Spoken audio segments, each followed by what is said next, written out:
하나님의 말씀은 사도행전 5장 29절을 보도록 하겠습니다. 오늘 본문 말씀은 사도행전 5장 17절부터 42절 말씀까지인데요. 29절 한 절만 우리 같이 합독을 하도록 하겠습니다. 베드로와 사도들이 대답하여 이르되 사람보다 하나님께 순종하는 것이 마땅하니라. 아멘. 우리 옆에 분들과 같이 한번 인사 나누도록 하겠습니다. 잘 오셨습니다. 은혜 많이 받으세요. 네, 반갑습니다. 성도 여러분, 오늘은 사도들이 극심한 박해 가운데서 하나님께 끝까지 순종한 이야기를 나누어 보려고 합니다. 오늘 말씀의 핵심은 29절을 읽었었잖아요. 베드로가 말한 한마디로 요약됩니다. 사람보다 하나님께 순종하는 것이 마땅하니라. 이 말은 당시의 고백이자 지금 우리 삶 속에서도 여전히 적용해야 할 진리가 되겠습니다. 여러분도 일상에서 하나님께 순종하는 것이 힘들었던 순간 있으시죠? 그때 어떤 상황이고 또 어떻게 반응하셨습니까? 예를 들어 직장에서 부당한 요청을 받을 때가 있지요. 그런데 그때 신앙의 원칙을 지키기가 어려운 순간이겠죠. 혹은 가족이나 지인들과의 관계에서 신앙의 결단을 내려야 하는 그때가 찾아오겠죠. 그 순간 여러분은 어떤 선택을 하십니까? 혹시 하나님의 뜻을 따르기 어려워 주저하거나 반대로 용기를 내서 순종한 경험이 혹여나 있으십니까? 그때 상황을 마음속으로 지금 잠깐이라도 한번 떠올려 봤으면 좋겠어요. 그리고 한 가지 더 생각해 볼까요? 그때 순종하셨다면 어떻게 하나님께서 일하셨는지 떠올려 보는 거죠. 또는 만약 그때 순종하기가 어려웠다면 내가 순종을 못했던 어려웠던 이유가 무엇일까 한번 떠올려 보는 겁니다. 이제 요나 부흥회가 시작됩니다. 추석이 지나면서 금식으로 준비해 왔는데요. 여러분 이번 부흥회 주제 생각나시죠? 내 모습 이대로입니다. 이 주제를 통해 우리는 하나님께서 우리가 완벽하거나 모든 준비가 되어 있을 때만 부르시는 것이 아님을 알 수가 있습니다. 혹시 난 아니야. 난 준비가 안 됐어. 하다 보니까 좀 힘들어. 내 믿음이 부족해. 느끼시는 분들이 계십니까? 하나님은 그럼에도 불구하고 여러분을 부르십니다. 요나의 이야기도 그렇습니다. 하나님은 요나가 완벽하지 않았어요. 그럼에도 불구하고 부르시고 그가 불순종했어요. 그럼에도 그때조차도 그를 포기하지 않으십니다. 요나가 하나님께 불순종할 때도 하나님은 여전히 요나를 사용하시고 결국 순종을 통해서 하나님께 돌아오게 하십니다. 오늘 우리는 왜 하나님께 순종하는 것이 최고의 선택인지 요나의 이야기와 함께 보도록 하겠습니다.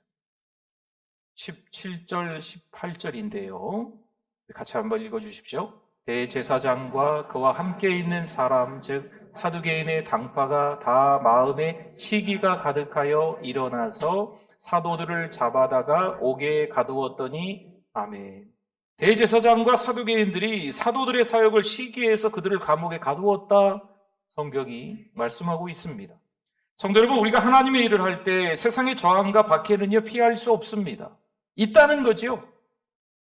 예수님께서도 요한복음 15장 18절에서 세상이 너희를 미워하면 너희보다 먼저 나를 미워한 줄을 알라 말씀하십니다.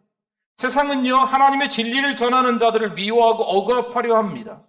사도들이 겪은 내용이 지금 이거예요. 여러분 중에 하나님의 일 하다가 어려움을 겪어본 적이 있으십니까? 교회를 다니다가 신앙으로 살려고 몸부림치는데 참 어려웠다, 고난이 있었다, 핍박이 있었다 이런 경험이 있으십니까? 그때 어떻게 반응하셨습니까? 하나님께서 요나에게 니느웨로 가서 그들의 죄를 외치라고 명령하실 때 요나는 엄청난 두려움을,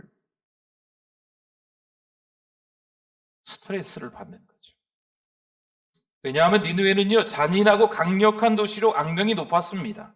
요나는 그곳에서 하나님의 심판을 선포하는 일이 자신의 목숨을 위협할 것이라 당연히 생각했겠지요. 니느웨 사람들은 원래 그런 사람들이니까 말이죠. 하나님께서 주신 명령이 너무나 큰 부담으로 다가왔고 그는 그 두려움에 사로잡혀서 하나님을 피하려 했습니다. 하지만 시편 139편 7절에서 10절을 한번 보면요. 내가 주의 영을 떠나 어디로 가며 주의 앞에서 어디로 피하리이까?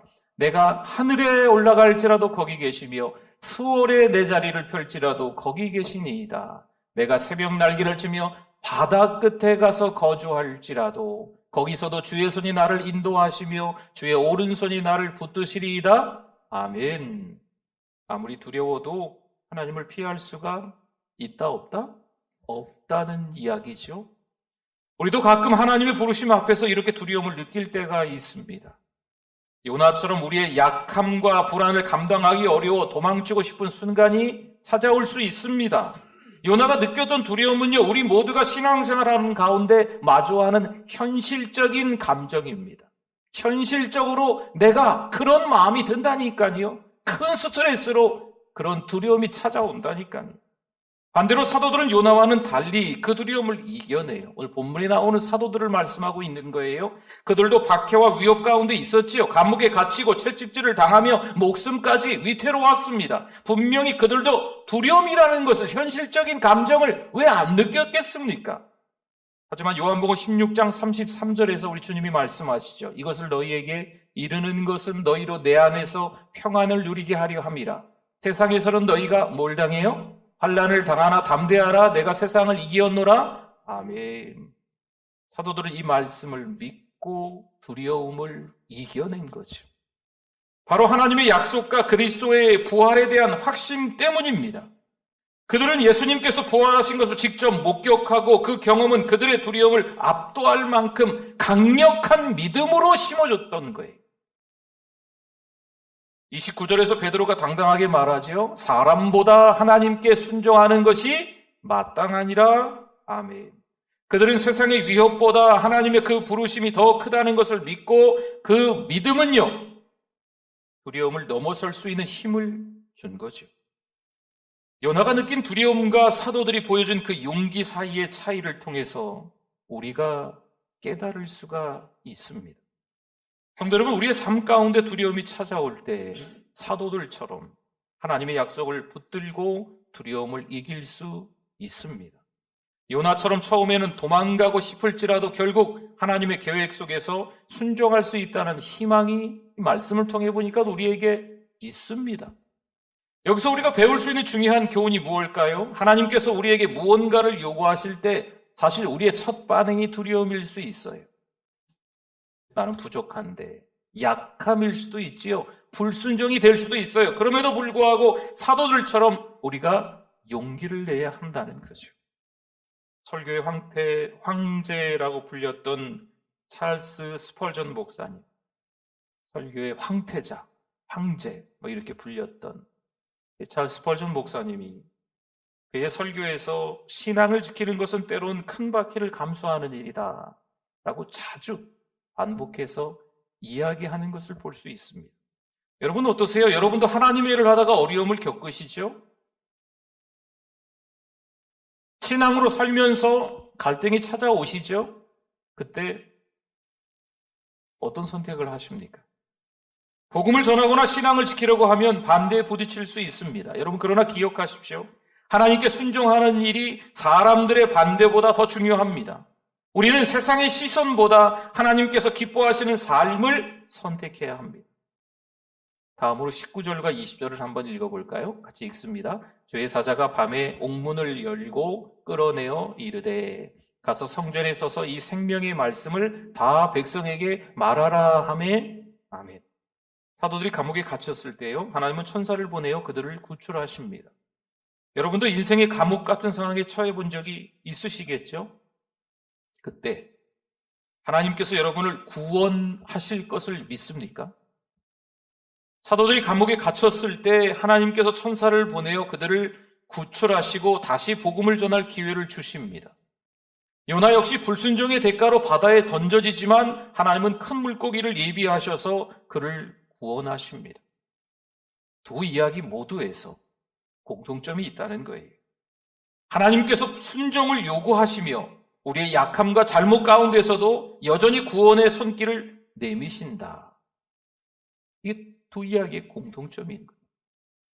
요나는 바다에 던져진 후 깊은 절망과 두려움 속에 빠집니다. 하지만 하나님은 요나를 포기하지 않으시죠. 큰 물고기를 보내어 요나를 삼키게 하십니다. 물고기 뱃속에서 요나는요, 자신의 불순종을 깊이 깨닫고 하나님께 회개하며 다시 순종할 결단을 내립니다. 물고기 뱃속에서의 3일 동안 요나는 하나님께서 여전히 자신을 사용하기를 원하신다는 것을 깨닫게 돼요. 그래서 어떻게 합니까? 니느웨로 가서 하나님의 사명을 감당할 준비를 합니다. 우리도 마찬가지입니다. 설령 잘못된 길로 갈지라도 하나님은 우리를 포기하지 않으십니다.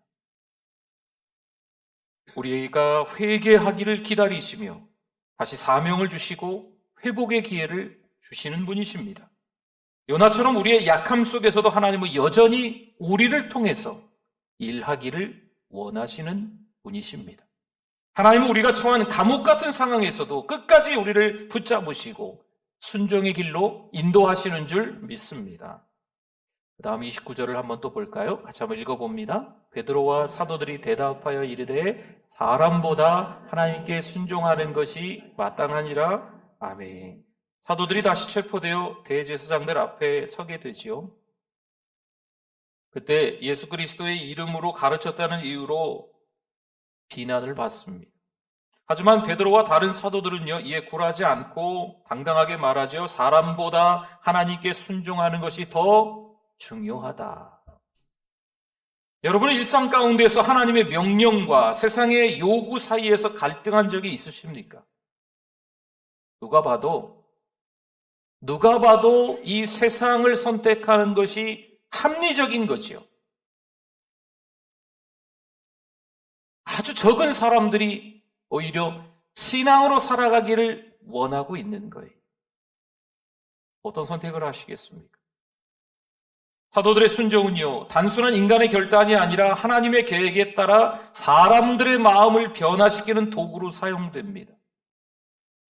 이사야 55장 11절 말씀에 보니까요, 내 입에서 나가는 말도 이와 같이 헛되이 내게로 되돌아오지 아니하고 나의 기뻐하는 뜻을 이루며 내가 보낸 일에 형통함이니라. 아멘.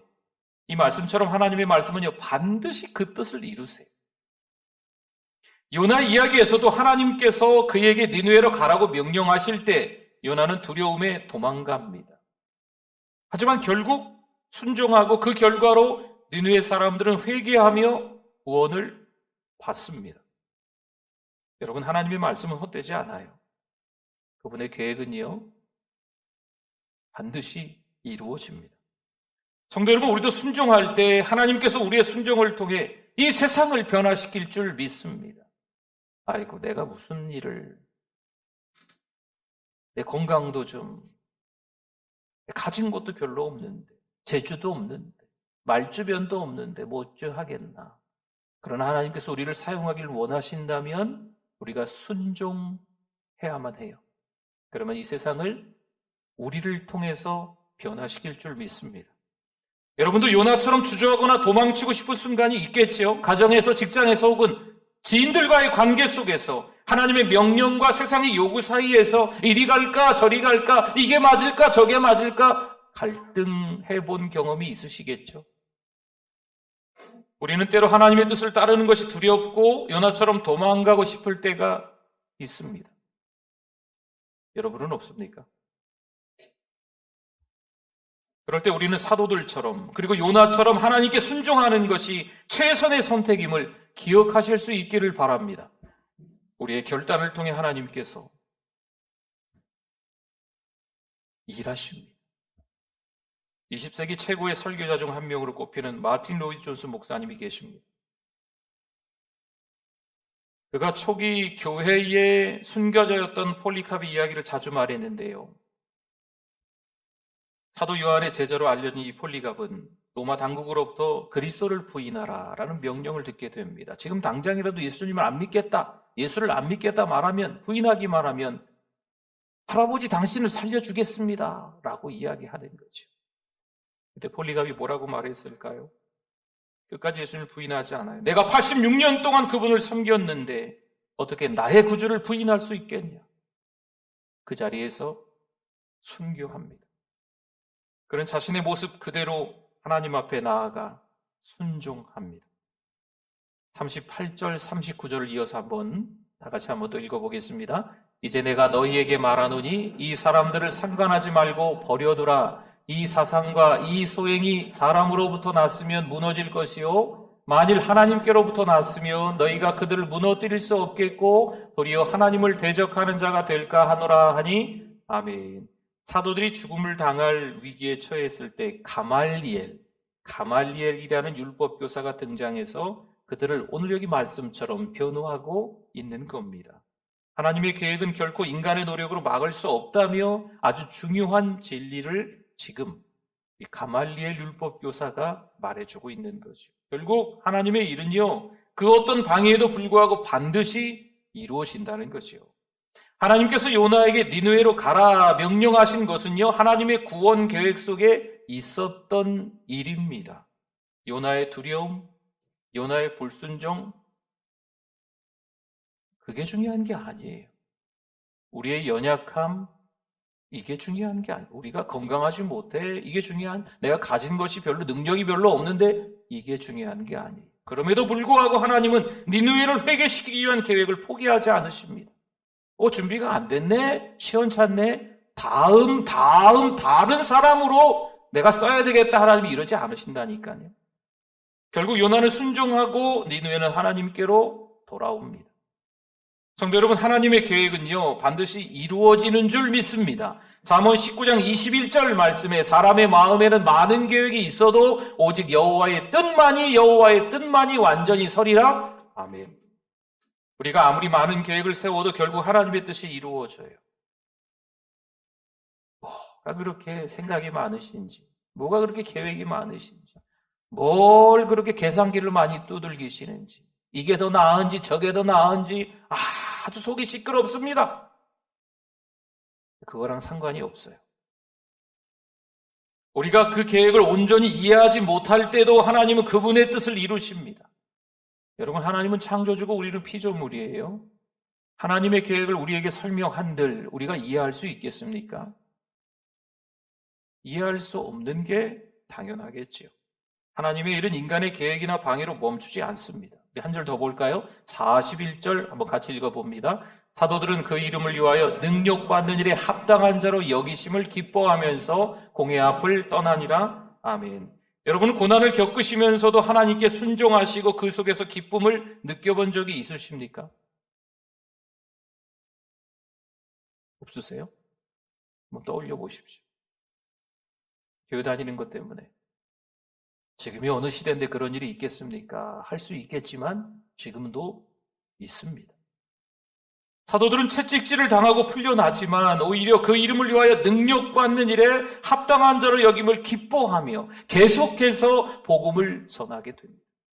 그들이 기뻐할 수 있는 이유가 있어요. 야고보서 1장 2절에서 4절인데요. 내 형제들아, 너희가 여러 가지 시험을 당하거든 어떻게 해요? 온전히 기쁘게 여기라. 이는 너희 믿음의 시련이 인내를 만들어내는 줄 너희가 알미라. 인내를 온전히 이루라. 이는 너희로 온전하고 구비하여 조금도 부족함이 없게 하려 함이라. 아멘.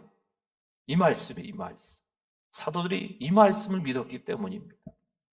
그들은 고난 가운데서도 하나님께서 그들을 통해 일하신다라는 확신을 가지고 있었습니다. 요나도 처음에는 도망치고 불순종하지요. 하지만 결국 하나님의 뜻을 이루는 도구로 사용됩니다. 우리는 안 될 게 뭐가 있겠어요? 터무니없이 우리도 부족하지요. 요나보다 더 심각한 우리들일 수도 있어요. 그러나 하나님은 그때 요나를 들어 사용하셨던 것처럼 지금도 변함없이 연약하고 부족하고 불충하고 불순종하는 우리들일지라도 하나님의 계획을 위해서 하나님의 도구로 우리를 사용하기를 원하십니다. 요나가 물고기 뱃속에서 구원받을 때 다시 하나님께 순종하며 니느웨로 가서 복음을 외쳐요. 그리고 그 복음을 통해 수많은 사람들이 하나님께로 돌아오는 장면이 여러분 보이십니까? 붕해가 마무리될 때는 아마 그게 보이시게 될 거예요. 요나와 사도들 모두 처음에는 인간적인 두려움과 고난 속에 있지만 결국 그들은 순종을 통해 하나님의 위대한 계획을 이루는 하나님의 도구로 사용됩니다.